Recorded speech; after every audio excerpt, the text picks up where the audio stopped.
في مستواه ويشكل هجماته بشكل صحيح وكرات جماعية خطر. يا سلام!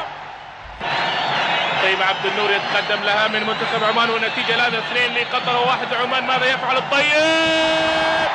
وهدف طيب لعمان، يسجل الطيب عبد النور الدقيقة 7 من الشوط الثاني. سالم عبد الله، حاول سالم، حلوة حلوة حلوة، الكرة جول! سعيد شعبان يبدأ تسجيل منتخبنا الوطني. جول جول جول! سالم عبد الله لسعيد شعبان، سعيد شعبان حط طويلة فيها.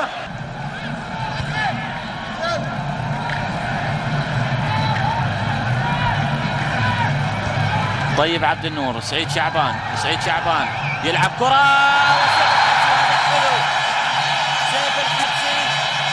نفس السيناريو عموما، نفس الطريقة، نفس الهدف اللي شاهدناه في خليج 12 وكان هدف التعادل. سيف الحبسي يضيف الهدف التعادل الآن في هذا اللقاء. شوف الإعادة، سعيد شعبان ولعبها حلوة في مكان على طول. سعيد شعبان شوف، وسيف الحبسي على طول في الجول.